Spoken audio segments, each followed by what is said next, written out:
Hello everyone, thank you for joining us. Okay, we are talking, is this a new section or the old section? We read one slide yesterday, so I can continue from, and then we come back to 228. Okay, that's fine.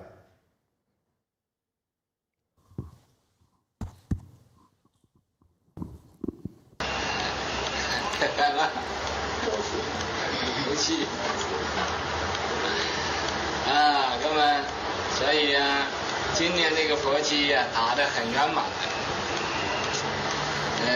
我在旁边那么观察，比以前呢做的这个佛七好着嘎一倍东西。I was on the side, just observing. Compared to the Fochis done before, this was better, far better than double, not even limited to that. 最低限度没搞那么多业，没打更多妄想。At a bare minimum, didn't talk as much, didn't false think as much. 天天呢念佛做行做，这么很好，这就是修道。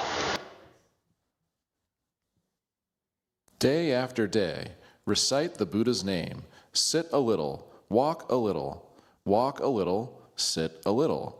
This is very good. This is cultivating the way.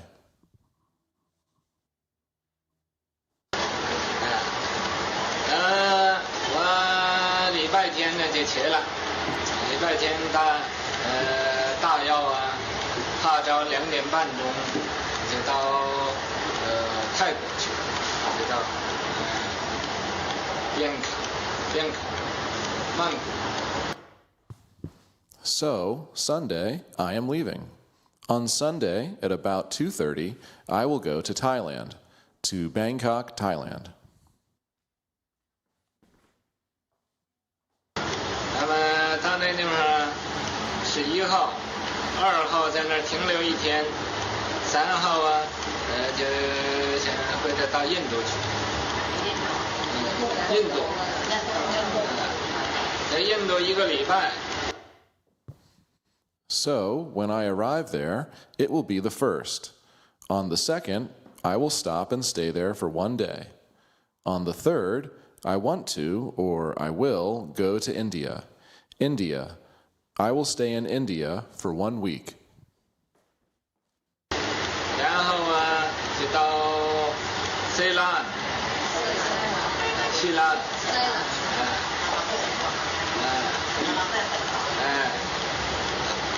到西兰以后啊，回头就到这个新加坡、马来亚，然后到西贡。After that, I will just go to Ceylon. After Ceylon, maybe go to Singapore and Malaysia. Again go, then go to Saigon. 西贡啊，在旧历11月15呢，这11月初10啊，大约就还到台湾了。This trip to Saigon, on the old calendar, November 15th, the 10th day of the 11th lunar month, probably then I can arrive in Taiwan. 到台湾呢，等到这个11月15，就在各个港那个净横坪。After arriving in Taiwan, wait until the 15th day of the 11th lunar month. I will lecture on that Pureland conduct pure conduct chapter there.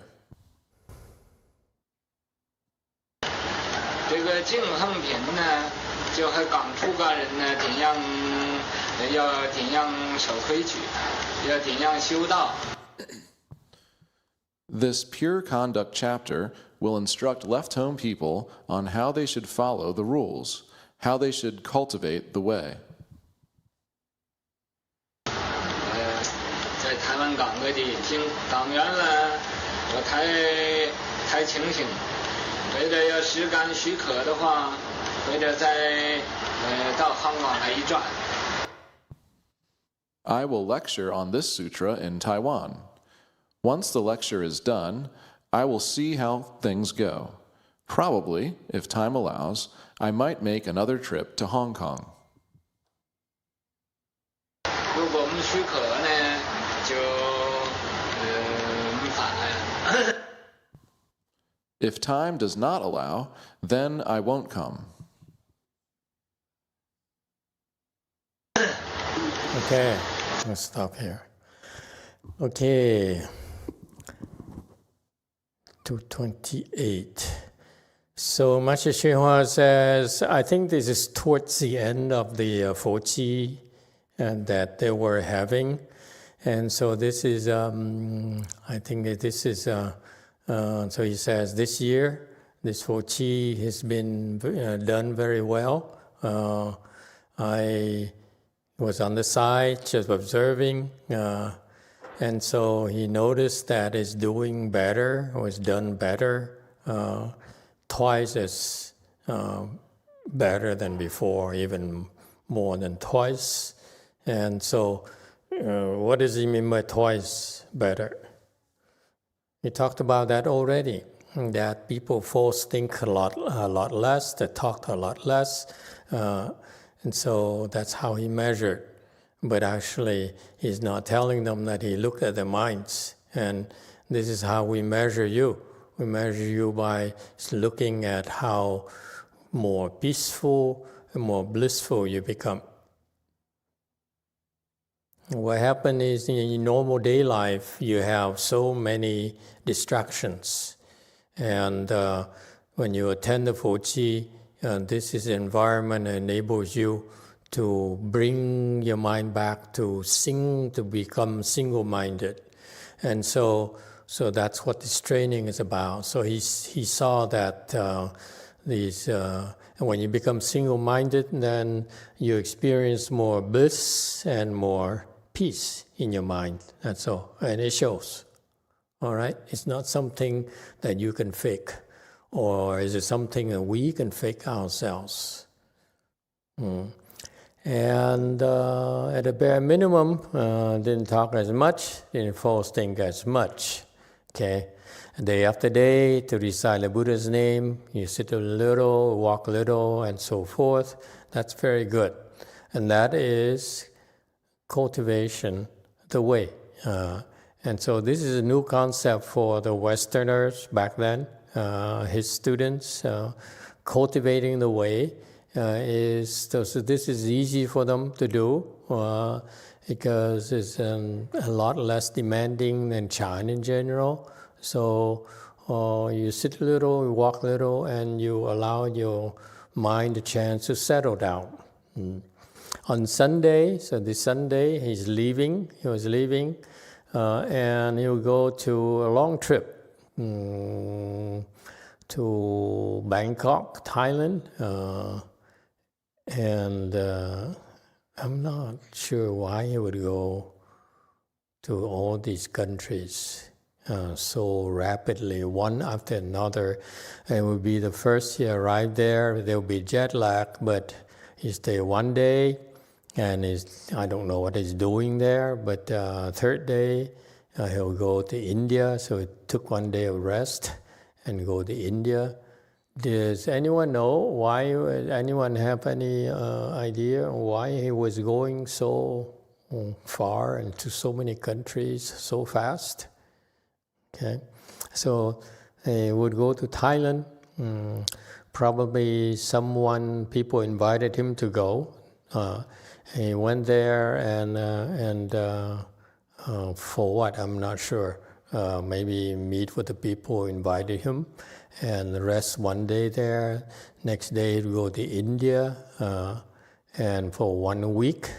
So apparently some kind of Dharma events there for 1 week in India. Probably some sort of Chinese temples some disciples of his brought him there, invited him there to do some dharma propagation. And after that, he would go to Ceylon. That's Sri Lanka, isn't it? Ceylon isn't it Sri Lanka? Oh, Ceylon, okay. And so, again, these, except for India, these countries are basically Hinayana Buddhism. I particularly like Thailand. They have a very strong Hinayana system. And they have a lot of, quite a few bodhisattvas hiding amongst them to support them. Okay? And because basically, this is the truth about what we do.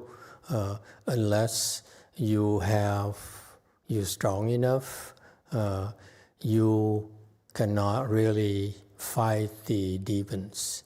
The demons will enter your ranks and will cause havoc in your ranks, and they will break you up from the inside. Okay, so that's why in Thailand, I didn't realize it, but as the more I read about, heard about, and saw some photos of the monks there, and I realized very early on, and I realized that there are a lot of bodhisattvas pretending to be arhats, and so they live there. And so this is the point. The point here is that with these bodhisattvas in the ranks of the Hinayana monks, their presence will bring more peace to the Sangha community, and in particular will help them avoid making mistakes. This is what cultivation is about. Cultivation is about, number one, what?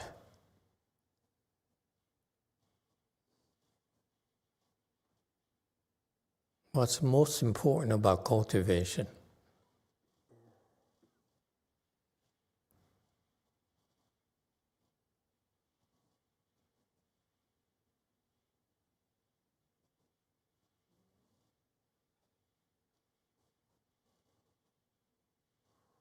Three. Thầy, con nghĩ là giữ giới. Okay, keeping precepts.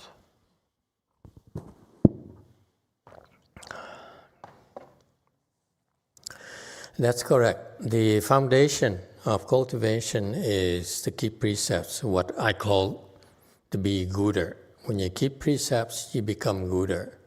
And so these another way to say it is, without using Buddhist jargons, is that when you cultivate, you are presented with choices.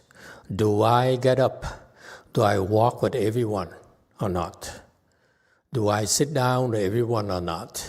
Okay, when I walk with everyone, when I circumambulate, I get afflicted. What do I do about it? Okay, so these are the choices you make in the Great Assembly Dharma, all right, which is more demanding if you were to do it by yourself.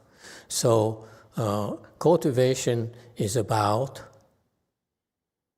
avoiding making mistakes that will make you stop. And this is what the people who are not bodhisattvas fail to see, fail to understand. So this is why, this is now is my conclusion, my deduction after all these years, because I've seen you, I've seen a lot of cases in Taiwanese temples, in Master Shinwan's temples and so forth, our temples and so forth. It's the people who have wisdom like a bodhisattvas. They're helping us silently, okay, to avoid making mistakes. And that's so important. Because you make mistakes, you will sink. And you will sink the ship with it. Okay? And so this is the secret about cultivation. Cultivation is not really crossing your legs. It's not really what you're doing mechanically. What really matters, all that is that you do things, you avoid making mistakes. And that's why my claim is that the bodhisattvas have to be within the Thai system in order to help their co-cultivators make mistakes, avoid making mistakes. And this is very important. You cultivate by yourself. Chances are that you're going to be making mistakes that will prevent you from making progress, from walking the right path, from understanding the Buddha's teachings, okay, and from getting ahead.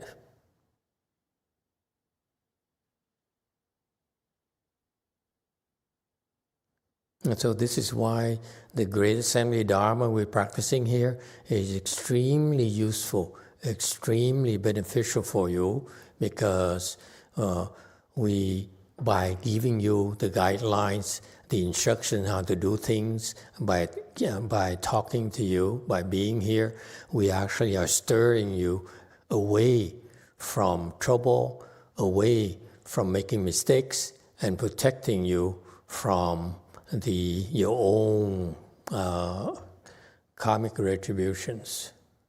This is so important. That's not spoken often enough. And this is what Master Shewa did for his disciples. And I don't know why he really never explained it to his heirs, because the heirs then, after he left, they only fought for their own rights and their own temples, their own powers, their influences, their own doing what they wanted to do, instead of providing guidance for people to cultivate, like Master Shewa did for my generation. Okay? As a result, they stopped making progress among themselves, and of course, if they don't know how to cultivate themselves, how could they possibly guide the third generation to cultivate properly? And that's why the Dharma dies. The Dharma only grows through you.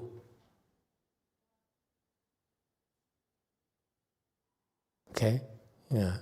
And so this is why I know that there are a lot of bodhisattvas within the Thai system, and that props them up, really props them up. I'm sure they don't want to hear it, but bodhisattvas don't need their approvals. They help quietly. Okay? So that's how I went to Thailand. Okay? It's interesting, we stopped Thailand, maybe a flight there, rested one day, and then went to India. Okay? And so India is important because Indians have a lot of Mahayana roots. Okay? Whereas in Thailand,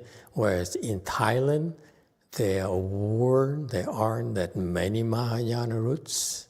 That's why he didn't stay there very long. But personally, Master Shewa never wastes time, so he didn't stay in Thailand, which is how I read it. And then he went to India for 1 week, meaning that his people with potential there, probably many of his disciples were there. Yes, JMT. Master, can you hear? Master, I'd like to repent.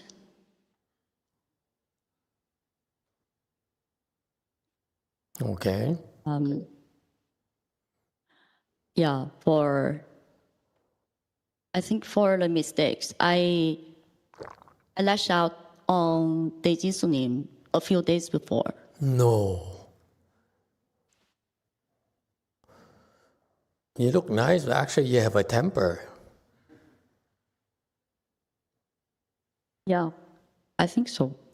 I don't know, on the first day of Fochi. Okay. I think I need to apologize to her because she's a senior, and I think it's a mistake. At that time, I just feel very angry at her. And after a while, I realized that probably at that time there's many ghosts messing around. And so I talked to her, but after that, she just refused to talk to me anymore. And for the next few days, there's some, I think that between us, the energy is really bad. Okay.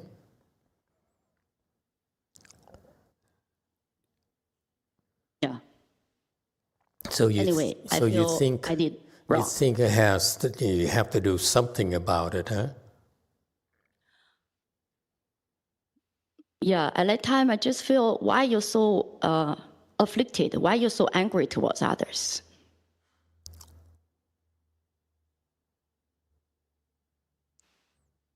Yeah. Have you asked her? Did you ask her that why you're so angry, or you just lashed out at her? Yeah, when I lash out, I just asked her, why you always throw tantrum to others since this morning?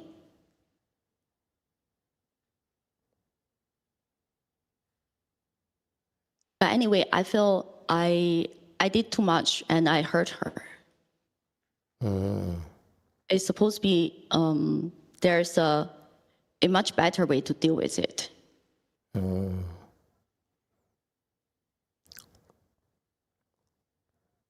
Okay. Do we have rules about these people who lash out at the seniors? Typically, we give them 50 lashes, right?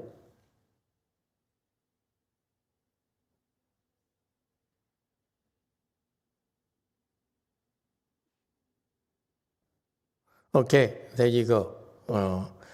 Very good. So make arrangement for them to beat you with 50 lashes.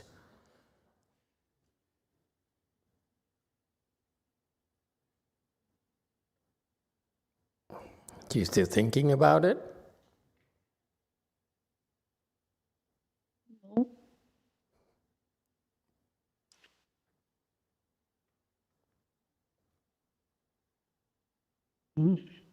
No. No? What do you mean, no? Oh, I don't understand what you. Oh. What do you? Oh, it's the old rule we never implemented, except for when we encounter a lot of crazy Sanghas who don't listen, who lash out at the seniors. Because here in the U.S., we are very orderly, I think. And so here in the U.S., when you are disrespectful towards the seniors, we basically whip you 50 times on the back.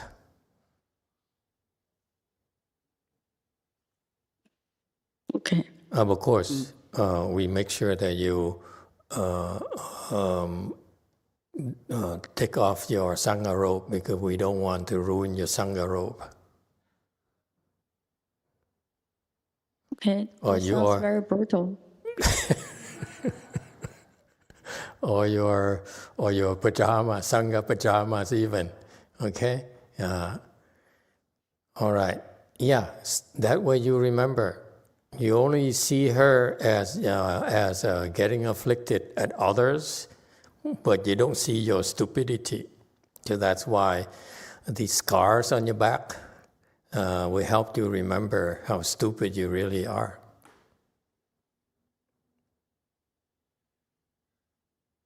Yes. Whether other people are afflicted or stupid, that's their problems.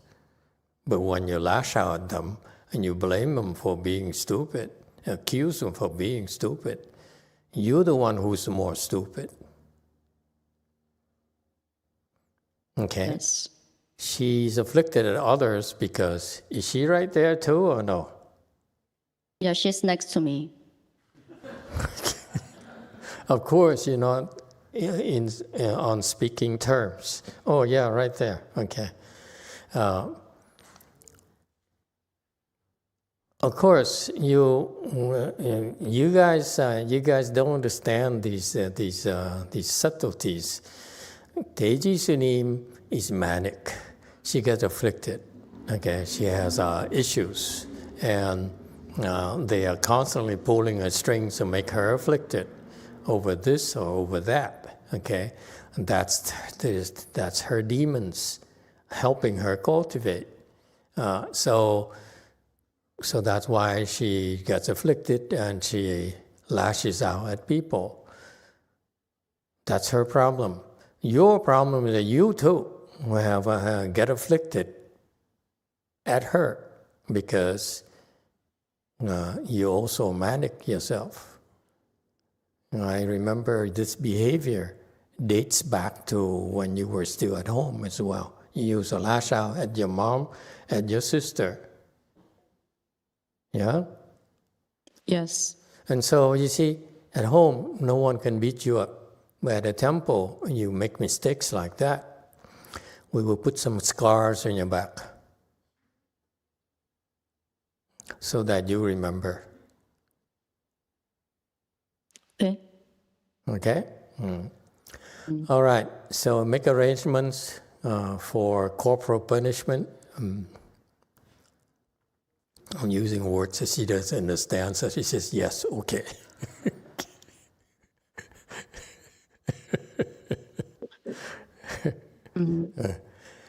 You have to understand, especially during the Fochi, these people, when they have issues, they flare up violently. And this is why you don't realize how difficult it is to organize these things and keep things in check, because people go crazy during times like this, Fochi, Chanchi, a lot of people, go berserk. Okay? So you're looking at two people who went berserk at each other.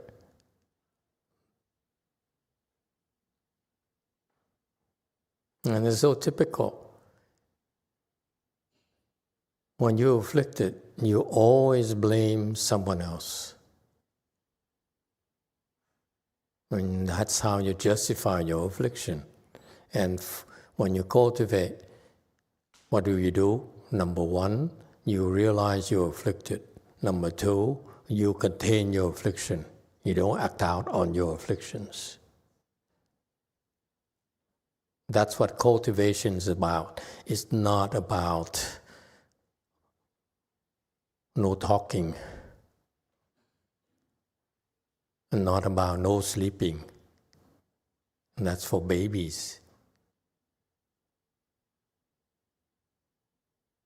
It's about controlling your afflictions when someone else provokes you.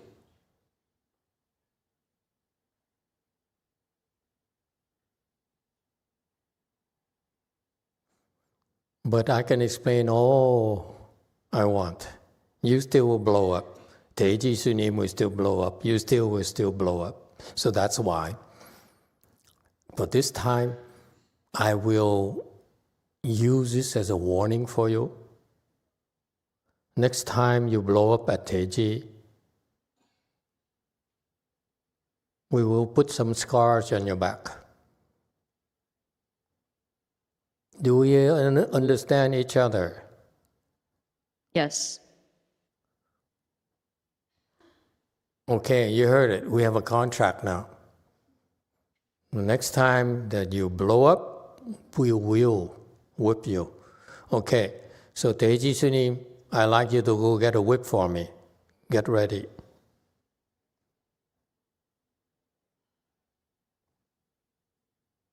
She looks happy. Look at Teji. Yes. Okay? Don't worry. You have plenty of chances to whip each other.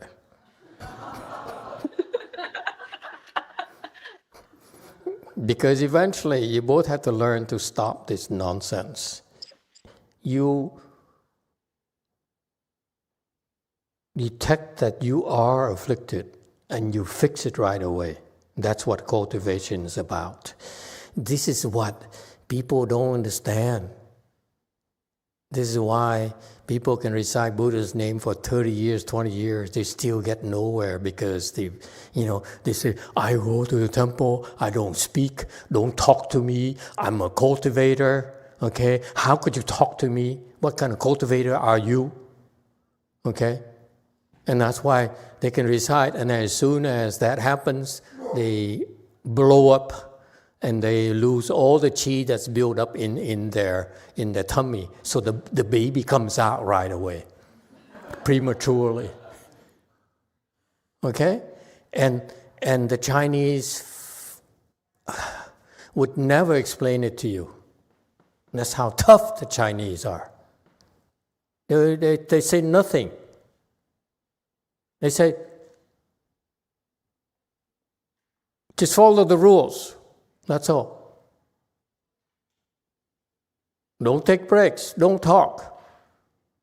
Sleep when you're supposed to. Don't go rest. Okay?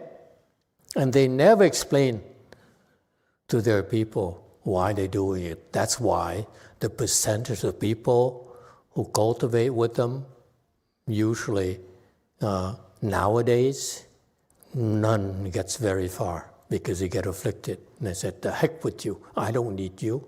I'm going to go home and watch TV, go shopping. That's more fun for me, more productive use of my time. They don't realize that the Great Assembly Dharma, we call it, the Chinese call it, is what's another word for it? Great Afflictions Dharma. Because you're going to be here and you have so many people around you, they're going to keep on afflicting you until you can't take it anymore. You blow up. And you run away and you quit.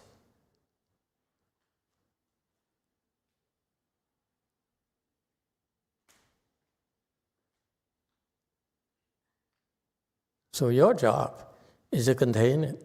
That's all. You are you hear Master Z, you're supposed to contain it and enforce the rules. Okay? Is that clear? So if those of you who go out shopping, here in the US we don't use whips, we use tree branches. In Vietnam, like gong. We use in Vietnam a 2-inch stick, gong. Gong is a weapon that the Shaolin people use. They use it to acha, to break your skull. Okay, they hit it on your skull and crack it.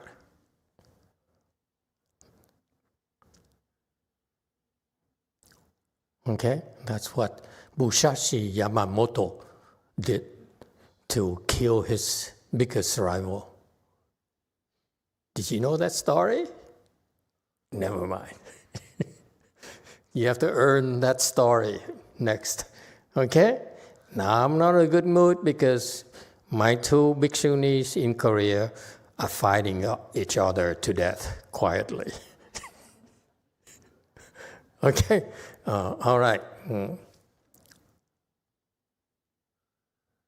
I will loan you my Korean gold. Yeah. It's Korean bamboo thing. It's very, very thick. And the head is like a big head. So when you hit, it will leave marks. Okay. All right. You understand now? All the secrets we know, we don't, but the Chinese don't explain to you. They only think when I don't get afflicted at this Fochi, I must be such a superior person. It's only because they haven't met anyone stronger than they are. That's why they don't get afflicted yet. Here, at times, we send someone stronger than you to come and afflict you.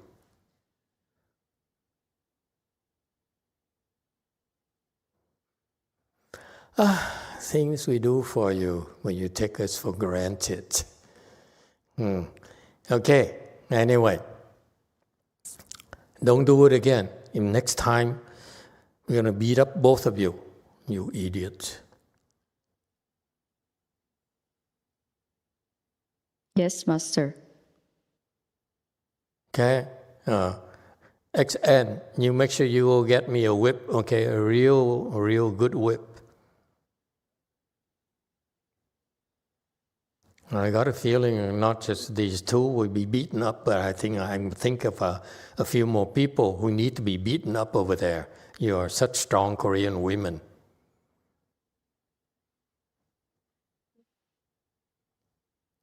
All right? You think, you Koreans are so weak. You say, I cultivate, I don't get afflicted. I'm so superior. I'm so peaceful. I'm such a good cultivator. You come to here and you find out you get afflicted very fast. Our Dharma assemblies, we afflict you so that we can put scars on your back. Then you remember not to get afflicted. No matter what. Do I need a reason to put scars in your back? The only reason I need is for you to get afflicted. Then you remember, you cannot get afflicted. And this is the only thing I care about. I want you all day, do whatever you do, learn not to get afflicted. At night, I speak Dharma to you. Then you'll be fine. You get a lot more out of these Chinese people, these Asians, because they don't understand the Dharma behind it. Get it now? I'm sharing the secret so that they can imitate and copy it. Only problem is that no one is as mean, as vicious as I am, because when I say I put scars on your back, trust me, I will, because I warned you already. You hear? You don't want scars on your back? I'm going to have to hurt you more.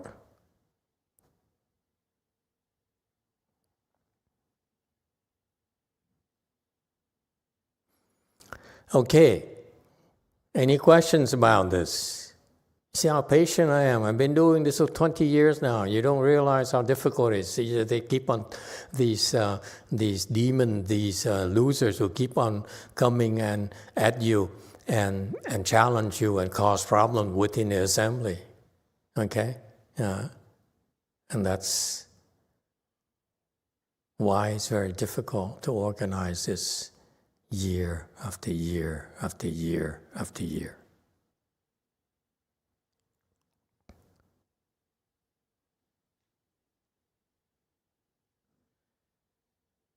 They don't simply attack you, they also attack me and the people who are putting it together for you. Okay? The kitchen staff, the supporters, everyone, okay, is attacked under this, including you. That's why everyone goes berserk during the cheese. Don't worry. I still keep a cool head for the rest of you, for your sake. Okay?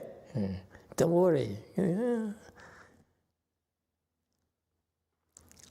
We use the demon stupidity to train you.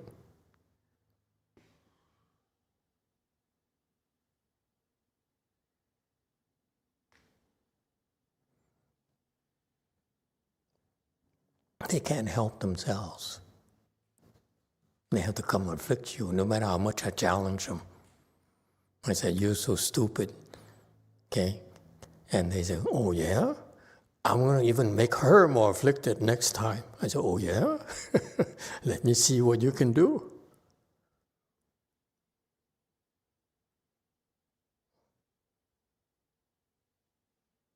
Yes, JC.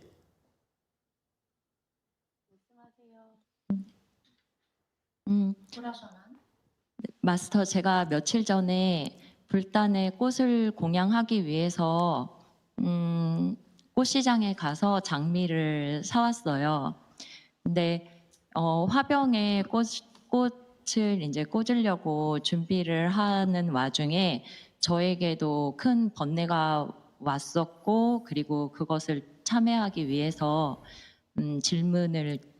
참회를 하고 싶습니다. 일단 장미를 화병에 꽂는데 예쁘게 꽂기 위해서 이제 그 꽃을 이제 장미꽃을 조금씩 밑에를 잘라서 꽂으려고 했는데 보라선언에 다닌 지 얼마 되지 않은 다른 도반님이 오셔서 도와준다고 하셨어요.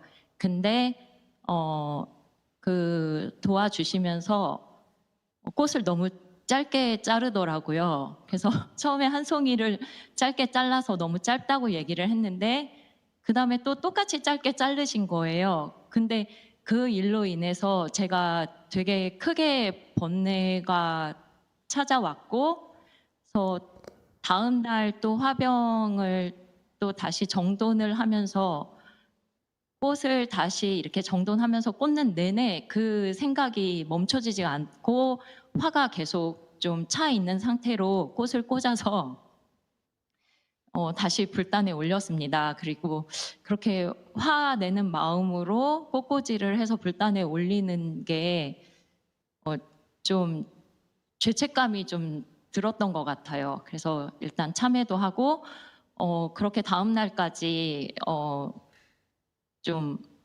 화가 조절이 안 된 걸로 인해서 저도 좀 당황스럽기도 했습니다. 그래서 이럴 때 어떻게 해야 되는 건지 또 질문을 드립니다.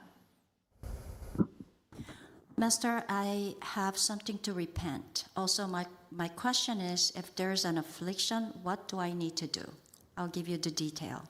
A few days ago, I was planning to put flowers on the altar. So I went on the market and bought roses.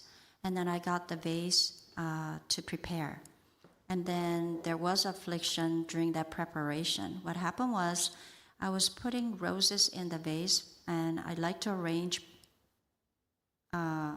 beautifully. So first thing is I need to cut the bottom of the rose. But there were a newcomer at that time, and she wants to help me. So I told her, please cut the bottom of the rose. But the way she cut that rose, it was too short. So I told her that that's too short. But then she repeatedly cut the second one short again. Then my big afflictions arise. That affliction continued up to the next day. And I went back to JC. I tried to rearrange the flowers in the vase. I reflect what happened the day before, and I feel the anger and also the affliction. With that mind, I put the flowers again on the altar. Because of that, I felt guilty because I prepared the flowers with the anger. And then following the day, I couldn't do anything because I couldn't even control my mind again. Affliction was still there. Thank you.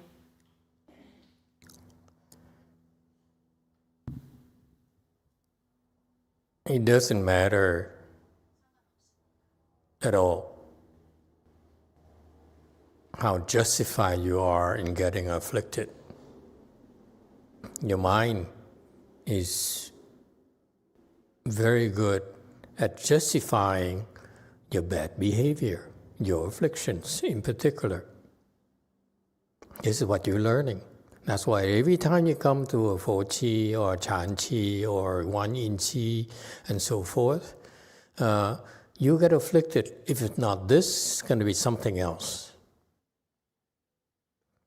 So there's no need to understand why at all. It's just, I teach you a very simple way. It doesn't matter why, it doesn't matter how. You only look at how to get rid of your affliction.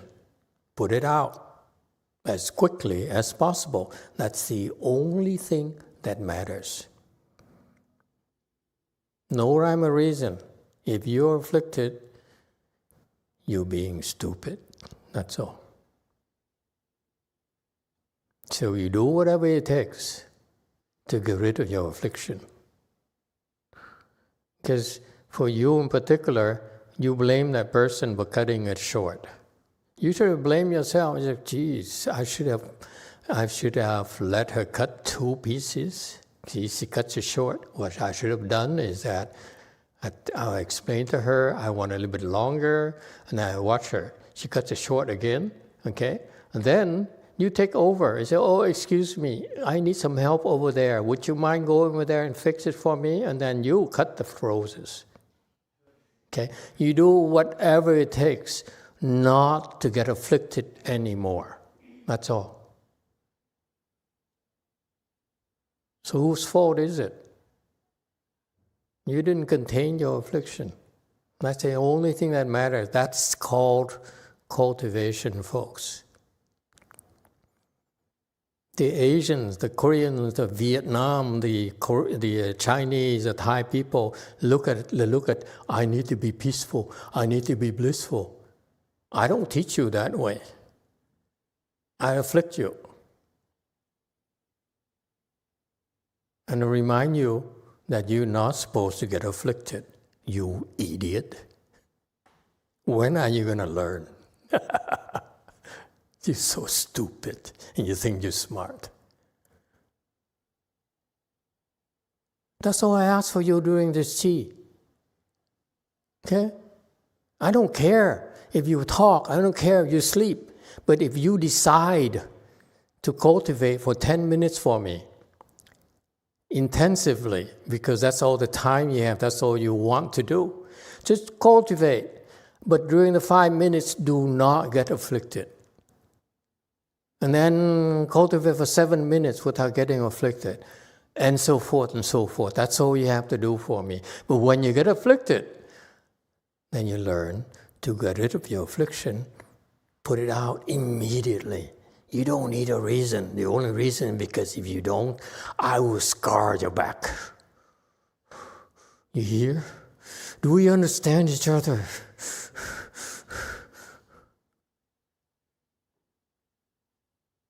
Big boy? You still thinking? You think I'm kidding? Oh, it's only 1 day left, huh? Okay. I'll bring that cane right back tonight.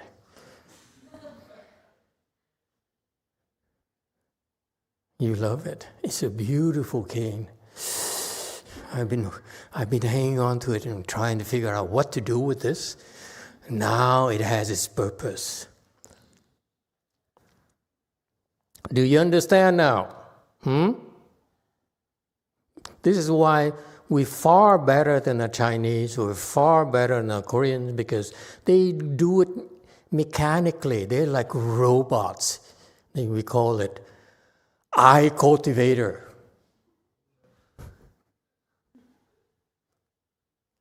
Here, we call ourselves AI cultivator. Okay? Is it clear now? After 20 years, now I explain to you. Because you earned it. You're superior people, that's why I'm teaching you. Those people who can't take it, they run away and say, this monk here is crazy. His people, can you imagine? They go do Fochi and, they're sleeping, they are snoring, don't even take showers. They take breaks constantly. They talk like crazy. They're so noisy in the lunch hall. Can you imagine? The lunch hall is like a marketplace. Even the master is speaking, all of them are laughing. I'm out of here.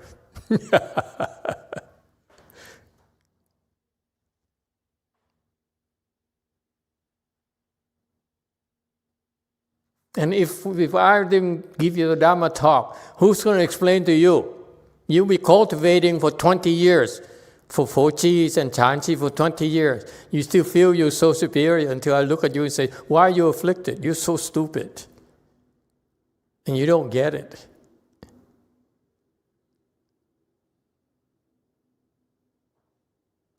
And this is your blessings because you've gone this far. You've done it for 20 years now. That's why you earned this instruction. And because of this, others will understand how to cultivate, but they won't be able to do it because you need this environment. You need protection, folks.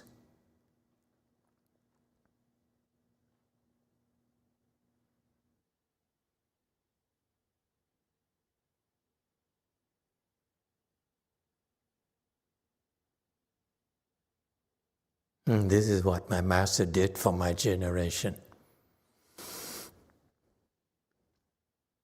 Except explaining to them why we're doing it.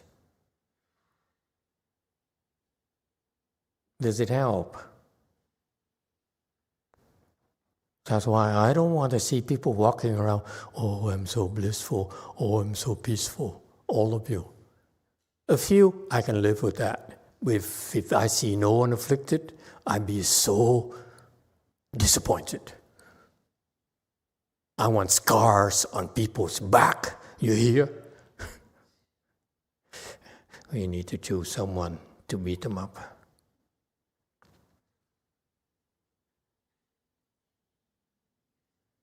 Okay, XD, you're the youngest. They can hate you, we can get rid of you. Okay? You mess up tomorrow, you let him beat him up. Okay? Any questions? This is your last chance, folks. It's last chance to come and challenge yourself.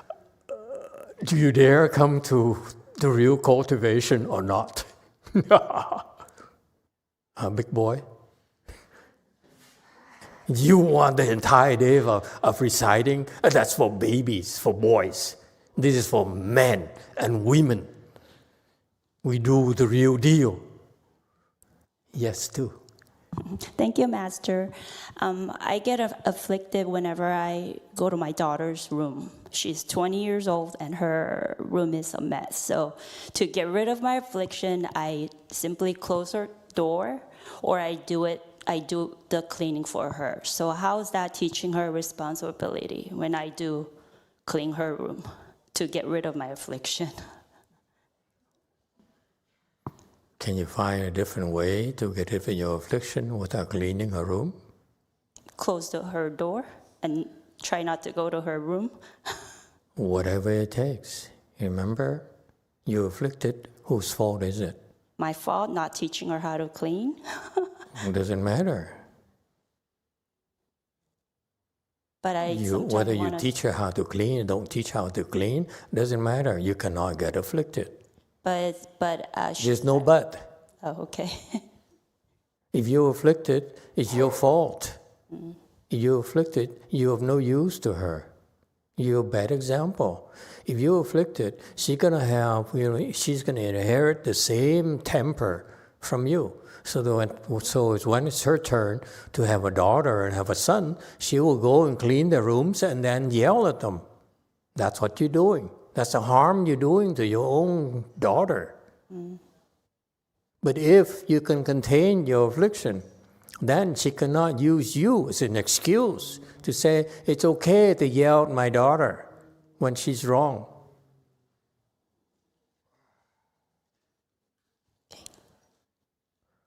Okay. Thank you. Anyone else?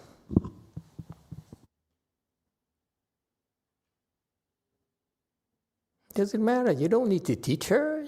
You don't need to clean her room. You say, you could encourage her to run away from home for all I care, as long as you don't get afflicted. You don't let her afflict you. That's all there is to it. They're smart. This is why you parents are so stupid. Your children are always challenging you. Afflict you on purpose. When you get afflicted, that's when they lose respect for you.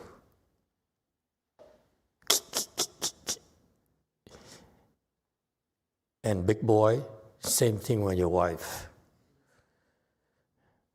They afflict you so that they can laugh at you and say, you idiot. I got you, didn't I? Huh? That's what children do to you constantly. That's what women do to you too, men. And what men do to you too, women. She likes it. All the secrets of life. You see that? You exerting a very positive influence on people around you by controlling your affliction. You're doing a ton of good. All the great men in the world that we look up to. We never saw them afflicted, did we? It's all facade. They go home and they yell at their children, they yell at their wives, they drink, they smoke, they inhale. They never could solve their afflictions. You are admiring someone who's not real. It's facade. It's a put on.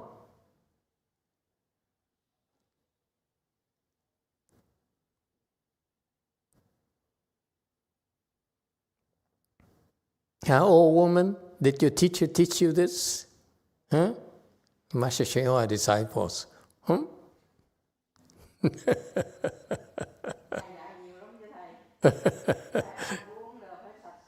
Yeah.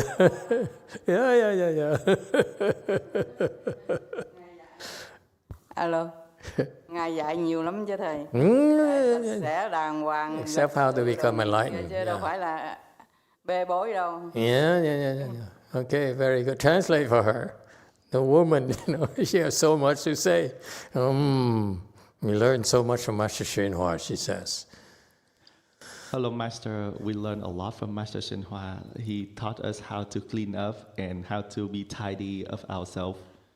It's a lot to learn as well. But he never taught you not to get afflicted.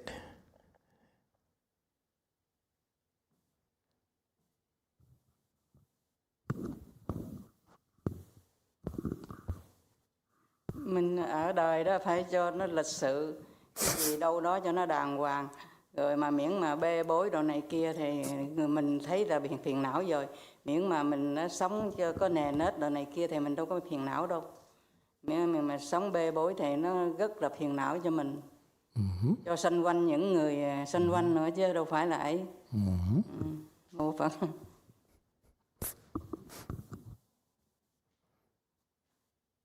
In this life, we have to live so that we are, let's show, polite. To be polite, and everything has to be in order and righteous. So if we can live a life that we have following the rule and regulation and be polite and clean up, then there's no afflictions, so that we don't afflict people around us as well. Okay, very good. I have a message from my dear disciples in Go Forest. Okay? This is why I prize my woman, that she finds a way to afflict me. When she can no longer afflict me, that's why I would divorce her and find a better woman.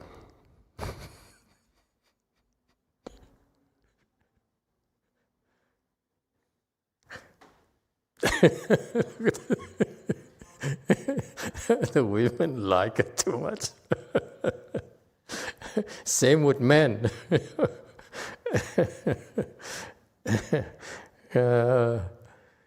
Okay? I assure you, tonight's instruction is never given out before. This is, you earned it. You did it for 20 years now.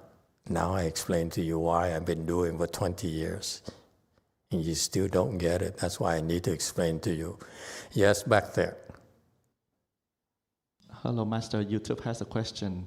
Hello, Master. I would like to ask if Master have an intention to come to Vietnam and open a workplace, a branch, so that you can propagate the Dharma and to help aiding us so that we can cultivate over here as well.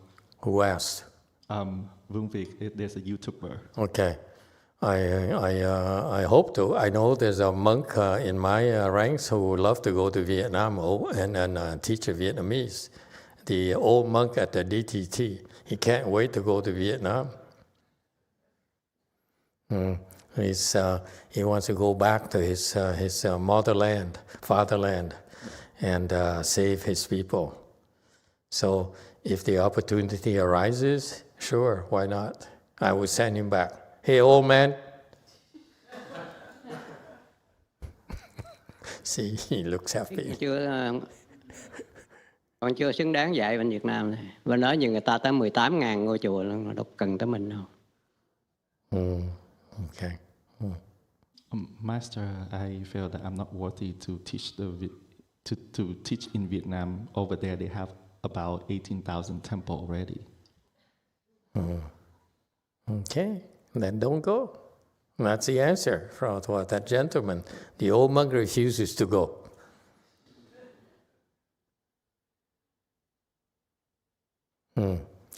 Okay, so I was looking at the thing here. He went to Thailand, probably a flight thing, because Bangkok, I think he went to Bangkok, I think. So Bangkok has a lot of flights going to Bangkok, so to Asia, he went to Bangkok first, and then he rested one day because it's very tough flight for him. At the time, he was about 60 years old, 50, 60, or 55, 60. He would live another 20 years, so I imagine his health is not the best. Yes, go Forest. Amitabha Master. Regarding to... You're rid of your wife? Regarding to affliction and challenge yourself to not get afflicted and cultivate. I just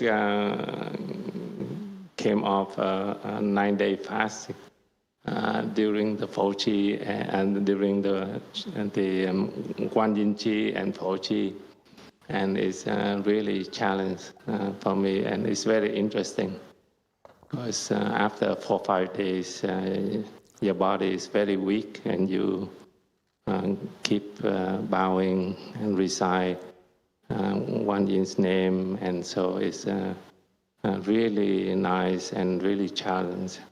And I think it difficult for me sometimes to circumambulate it because I have to keep a balance myself and not to lean forward or backward or fall. but that also keep myself busy and recite Guanxin's Buddha's name. And after the Guanyin Chi, we come to Fo Chi, then it's a really, really good feeling because the bowing is no longer there, and then a lot of sit and recite Buddha's name. So you come from the hardcore or more challenged situation, come to the lesser challenged situation. The focusing is more intense, and the feeling, the peace, and I can feel is really, really quiet, and especially the silent recitation. And I think if anybody wants to get afflicted or challenge themselves, they can fast during the Guanyin Chi or Fo Chi. It will be very good. Good experience for me anyway. Okay, thank you for your input. But actually kind of interesting. And there it goes. Instead of taking Ozempic, you should try bowing. Okay? Bowing requires a lot of energy. It's very good for you. Okay, very good. Yeah, thank you for sharing with us what that is. All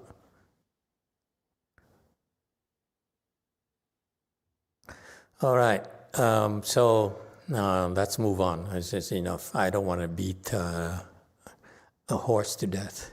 This horse is not dead yet, but I don't want to beat it to death yet. Okay, so you went to Bangkok, because I'm sure there's more flights there, and so he rested one day, some Chinese disciples, and then he went to India for 1 week. So he spoke Dharma there and taught his Indian disciples. And funny that there's no branch I know of in India of his, and then there's no Indian disciples I met at his temples. So I don't know what happened. But he spent a week there teaching them. And then went to Sri Lanka. After Sri Lanka, so he made a tour here of Asia, Sri Lanka, and Singapore, and Malaysia. He had disciples, quite a few who are Malaysian. They came there because he gave them visas. Okay, particularly Malaysians like to go to the U.S. And so many of them followed him, and he even has a branch temple in Malaysia, maybe 1 or 2, I'm not sure. At least one propagation center where they distribute sutras and so forth. Singapore, similar kind of thing. But and then he went to Saigon. I didn't know that it's Qigong. Interesting. That's Chinese for Qigong. That doesn't sound like Saigon to me. Yeah. Anyway, he went to Qigong, and then now in Qigong he lectured. He in Qigong November 11 month. Okay. Wait. The old calendar, November 15, the lunar month. Oh, November the 15th, and then the 10th day. That's also not November, okay? In the Western calendar, November 15th. Anyway, so he went to Qigong, and then he arrived at Taiwan, okay? And it's funny that he went to these places, and it turns out that you think that the Indians who have a lot of Mahayana roots would follow him. But it turns out he doesn't have that much affinities with the Indians, okay? And he has more affinities with the Malaysians, because he has a lot of Malaysian disciples, and Vietnamese disciples, lots of Vietnamese disciples, actually quite a few left-form people are Vietnamese disciples, okay? And then he came to Taiwan and lectured on the Pure Conduct chapter, okay? And so from this trip here, from my perspective, it appears that the main objective is to connect with his Taiwanese disciples, because he had a lot of disciples, okay? Both lay people and left-home people. Funny, he decided to teach a Pure Conduct chapter, which is for left-home people, okay, the rules. Maybe we shouldn't explain this, because I want to explain for everyone, not just left-home people. I don't have a lot of time. I can't explain the entire sutra. It take too long to explain everything. So maybe we should switch chapters. Yes, sir. 2 in the back. Thank you, Master. Would you mind explaining maybe just the short version of the Pure Conduct? Because I did trip up when I read this. I thought it was saying Pureland at first, but I haven't heard of what Pure Conduct is. I remember vaguely when his disciple Heng Shi was lecturing on this, attending a few lectures. He was explaining like the left-home people, the monks and nuns have 53 mantras, and that the mantras they are supposed to recite all day, where when in the morning they wake up, they recite a mantra, one mantra for waking up, brushing their teeth, okay? And there's another mantra they would recite when they go to the toilet, believe it or not. And then there's another mantra when they recite when they are supposed to put on the robe, the long robe here. And then there's a mantra is supposed to recite when they put on the sash. So all day they recite mantras.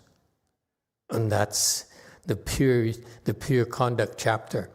At the time, when I listened to it, I was not impressed because the guy just read one mantra after another. That's what they do in the lecture. Unlike us, we try to explain, give you insights as to why we recite this mantra, for example, and so forth, to help you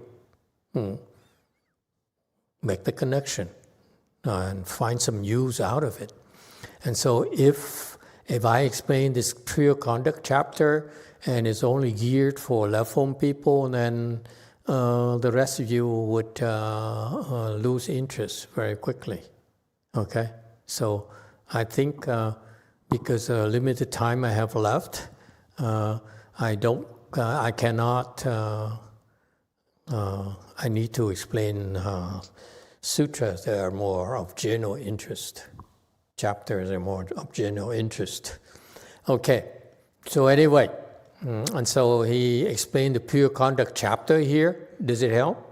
That's the nature of the Pure Conduct chapter. Thank you, Master. It helps a great deal, actually. Especially learning about the concept that there's so many mantras to chant throughout the day for different activities. By pure conduct, is my takeaway correct that it's maybe not single-mindedness, but the conduct of your mind? Is that what it's referring to? No.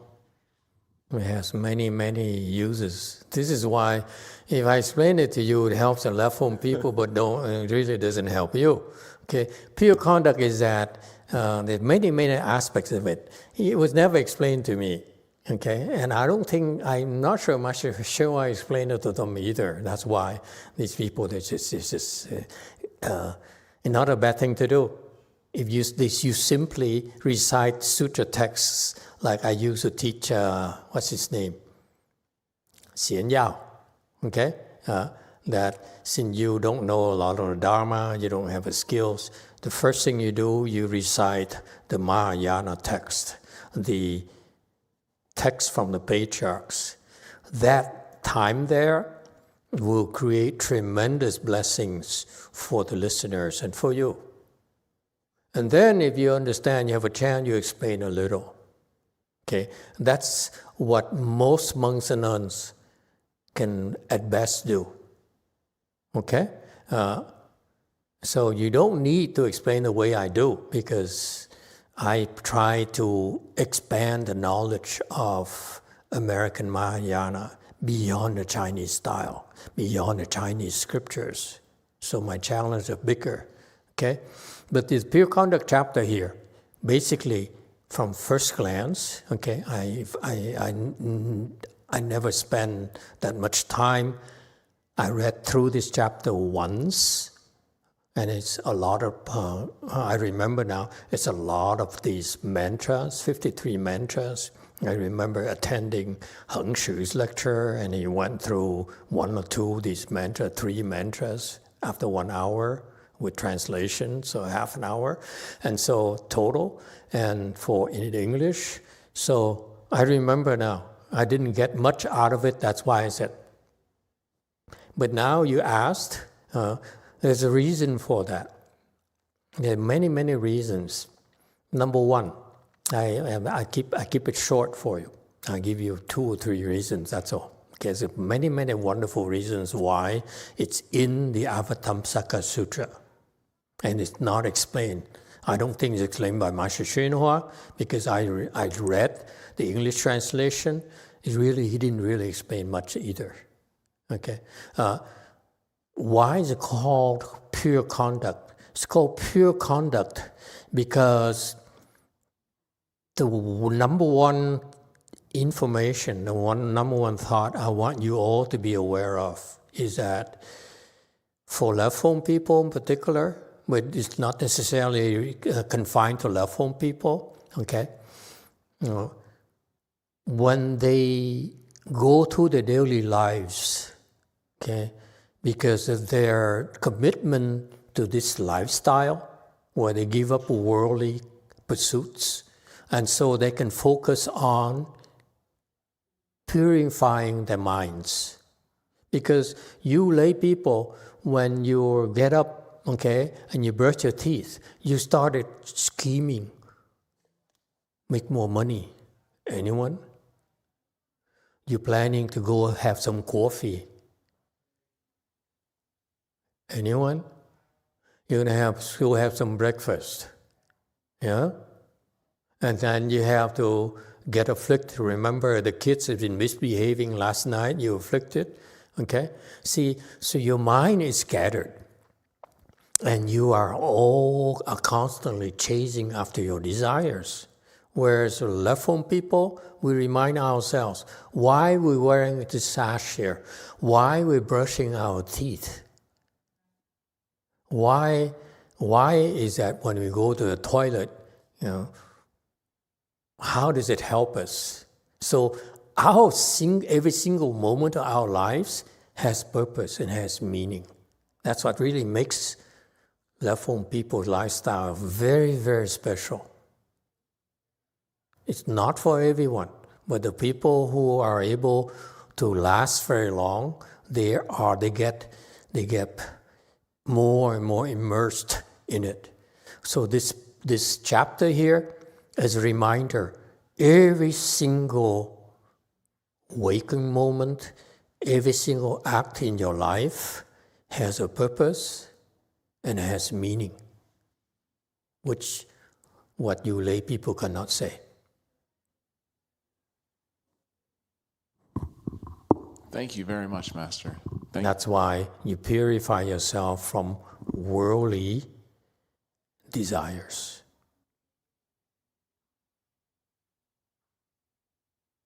Because you're better than that.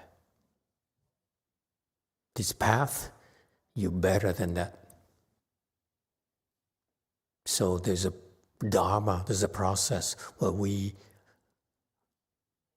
allow ourselves to shed more and more of the worldly concerns.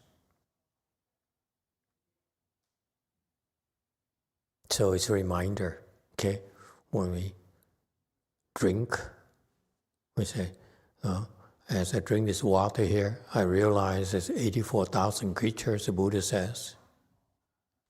So I'm killing a lot of living beings.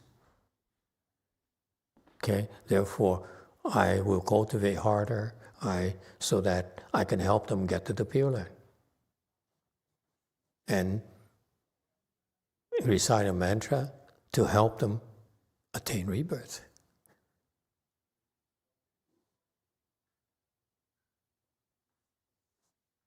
So it's not the same lifestyle that you do, okay? Unfortunately, this is why you see, these Dharma talks are very, very important for that reason, okay?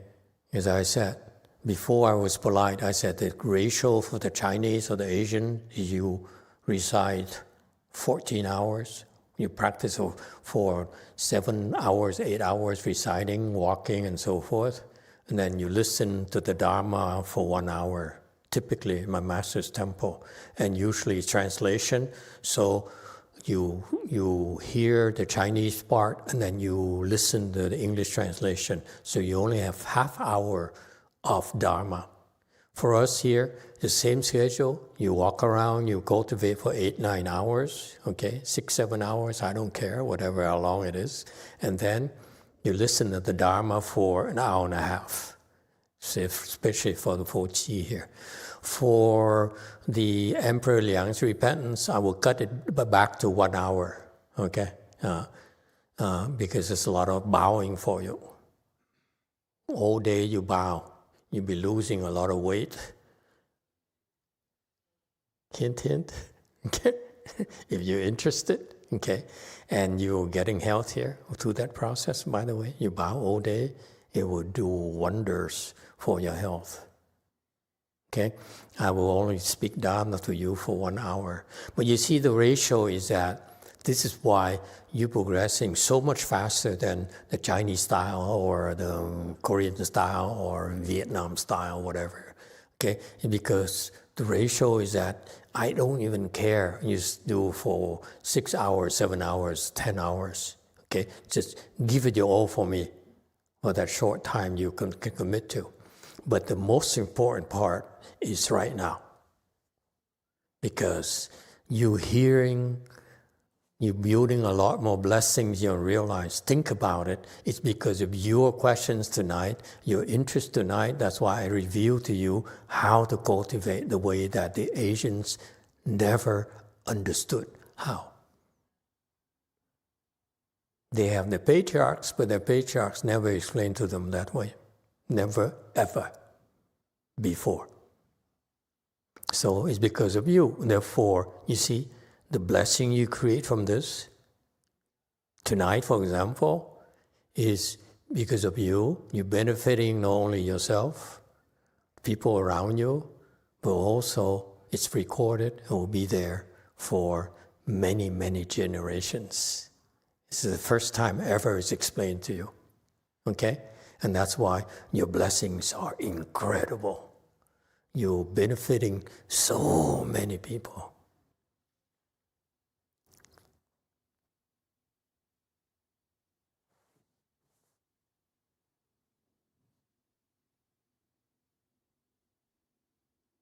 That's called cultivating blessings. Maximum blessings.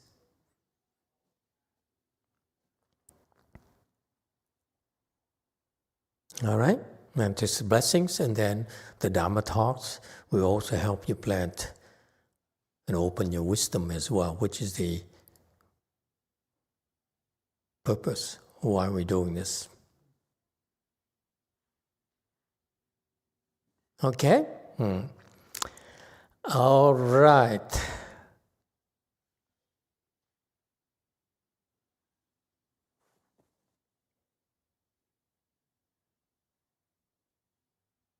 Anyone still awake? Okay. So he explained the Pure Conduct chapter for left home people, and it's for left home people. And so I can see now why, because he has a lot of left home disciples,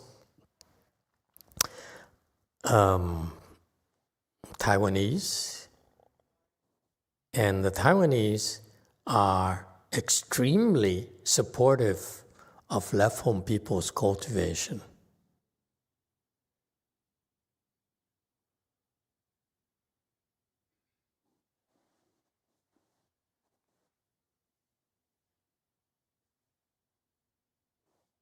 Let me looking back at his Taiwanese monks and nuns and his Vietnamese monk and nuns. Let me see the difference in levels.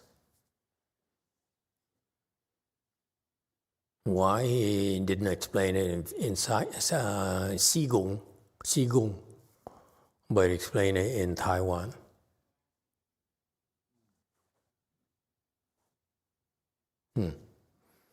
Okay.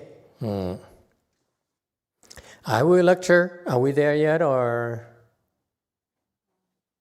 2:40. We start at 2:40. Okay, thank you. I will lecture in the sutra in Taiwan. Big deal. Guys don't realize for him to lecture Avatamsaka Sutra, it's a very, very big deal. Okay? It's not a casual thing for them at all. For the sutra to be lectured on. It's very rare. Okay? Once the lecture is done, I will see how things go. Okay? And so I can see that he would go to these places and you heal, you get better, you heal, okay, no more pain, no more cancer for you, and so forth and so forth. Okay? But then the real work for him is to lecture in the sutra for this trip. Okay, interesting. And then, and if there's time, meaning nothing happens after his lecture, I might take another trip to Hong Kong. Then if not, then he won't go. Okay, next section. Next. Any questions and comments? And again, I'm very grateful to you to give me this chance. I would not spend time going through this by myself. Okay? This is to teach people how to cultivate. So I want to see how he laid the foundation for my generation. Okay? And I never went through that myself. I only learned in second hand by reading from his thing, but not this. But it's because of you that I see, this is how he trained his monks and nuns. And this is why they are the way they are. And I never had to go through that because it's not for me. Okay? If I did that, I probably would not be interested at all in continuing. Yes, too. Thank you, Master. I was also a little surprised to see his travel plans. I thought, maybe from a previous chi, I thought we discussed that after what happened to Great Master Shenhua's master, Master Shuyun, I thought he never returned to China. So he did go back to China. That's true. I don't know. Anyone has any idea? Ask his disciples. I wasn't there. I think he ran away to the U.S. and then he established himself here, and then he decided to bring the Dharma back to the East. Yes, in the back.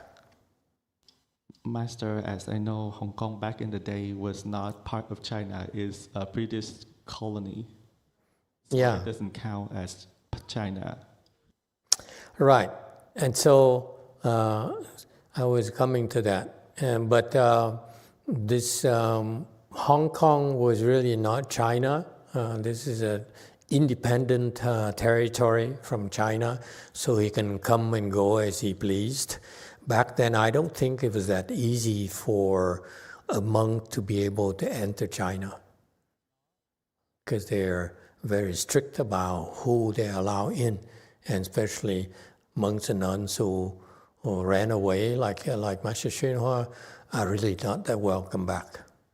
I don't think so. Okay, and so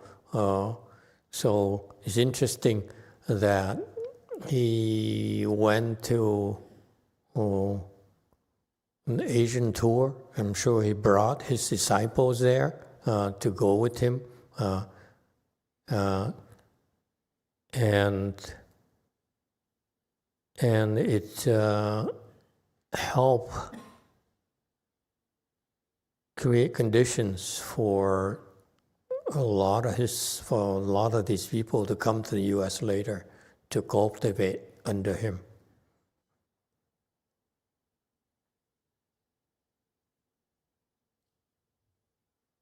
But the one thing, though, that bothers me is how come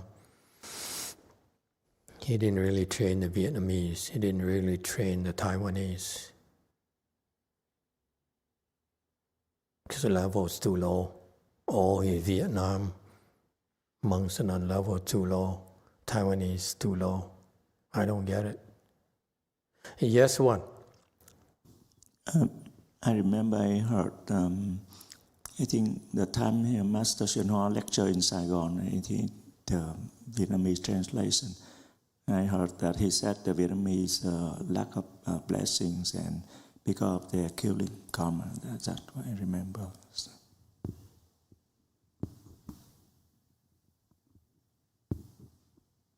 You Vietnamese. My point is, if you were to go to him, you'd probably be just like them. Like his disciples, his Vietnamese disciples. I don't know why he didn't help them. I don't know why he didn't really help the Taiwanese either.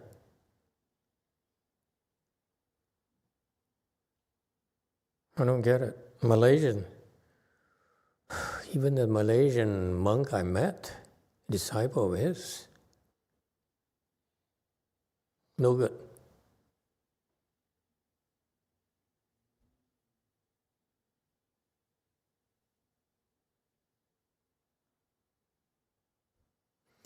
Anyway, maybe he has his reasons. Not, I don't get it. Yes, JC. 아까 질문에 대해서 답변 주실 때 번뇌가 일어나는 즉시 그 번뇌를 피하라고 아니면 번뇌에서 벗어나라고 얘기를 하셨는데요. 그러면 번뇌가 생길 것 같은 자리에 미리 번뇌가 생길 것 같아서 그 자리를 들어가지 않거나 그런 공간을 피하거나 이런 거는 괜찮은 것인지, 마스터께서는 평소에 계산하지 말라고 하셨는데 저도 모르게 제가 계산을 한 건지 안 한 건지는 모르겠는데 번뇌가 일어날 것 같은 자리에서 벗어나 있는 경험을 이렇게 몇 번은 한 것 같다는 생각이 들거든요. 그래서 번뇌가 일어날 것을 알고 미리 피하는 것은 괜찮은지 궁금해서 질문드립니다. Master, going back to that affliction question, so my question is, as soon as affliction arises, you told us that either do anything to get away or avoid the afflictions. So what about if I know in certain situation or the area, if I go there, I will get afflicted, so I avoid that area. You told us not to scheme, but is that scheming? And I have done several times that unconsciously avoid the situation or a certain area so that I don't get afflicted. Is that okay? No, it's not the best way to deal with it. Look at it as if suppose you're married to a woman and she drives you crazy. You're not going to say, I'm going to run away from you. You only say, I run away from you temporarily. And I come back. I let you afflict me again. And if I can't take it, I run away again. And I come back. Okay? And let you have another go at me. So I use my woman to cultivate.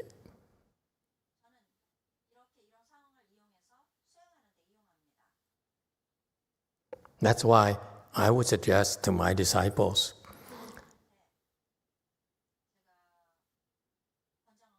that's why I said earlier, as long as she can afflict you, hang on to her. When she can't afflict you anymore, dump her. Same thing. If he can afflict you, hang on to him. He can't afflict you anymore, get a better man. A worse man. And that's cultivation.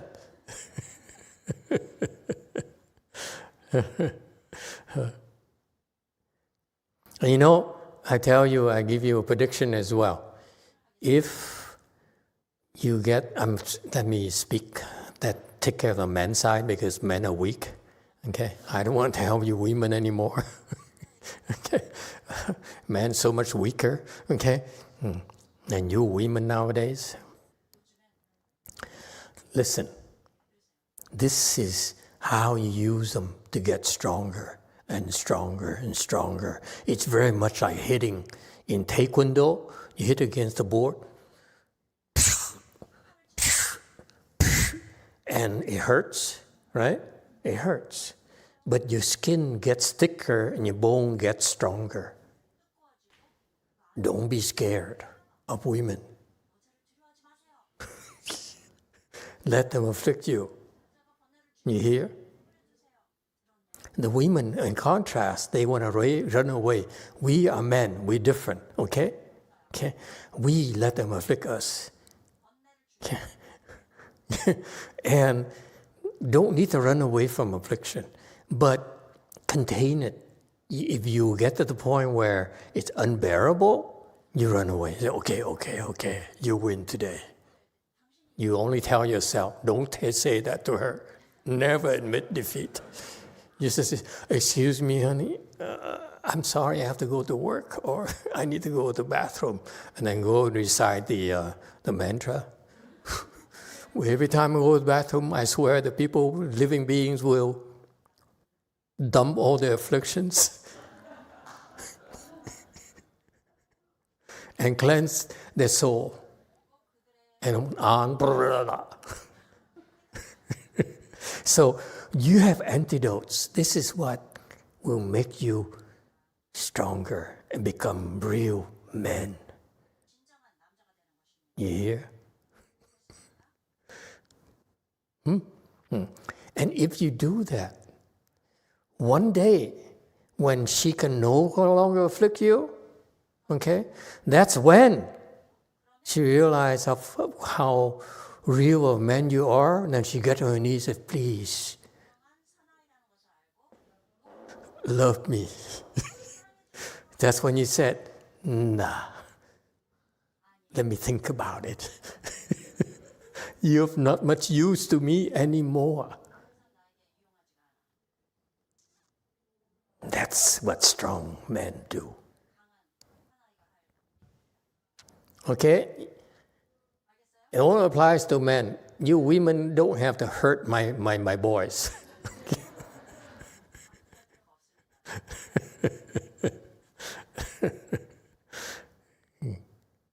It's funny. It's kind of funny, culturally speaking, because men are weak because you keep on running away. They said, I don't have to take this. You're so nasty. Hey, what kind of woman are you? I'm out of here. Okay? They always blame it on a woman. I'm teaching you not to blame on them. Use them. Okay? Let them beat up on you. Hurt you. Huh? Okay?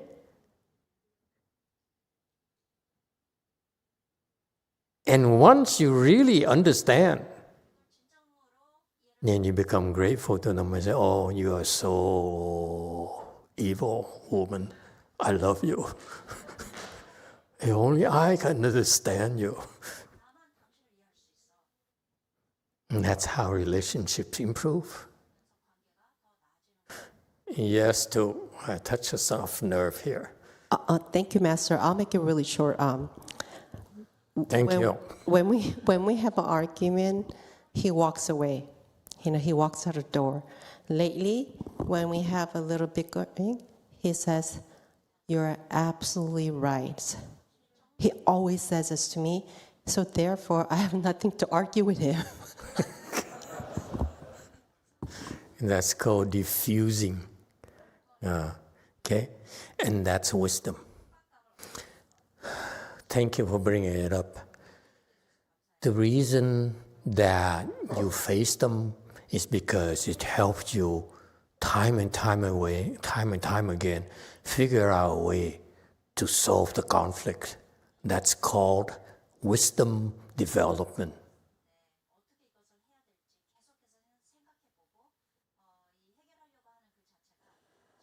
Because the women don't realize every time we walk away, we say, "I'm going to get you next time." Right, boys?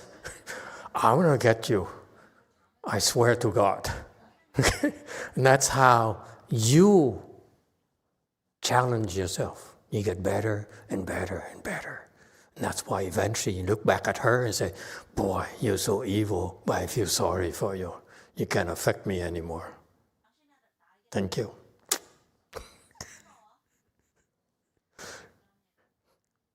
Who's the boss now? Go for it! Quickly! Master, I have a quick question. Would you encourage us to learn the 53 mantras and practice it?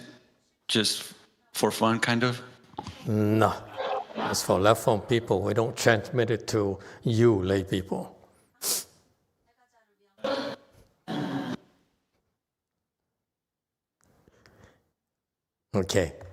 Okay, time is up. Thank you, everyone. I hope you learned something tonight.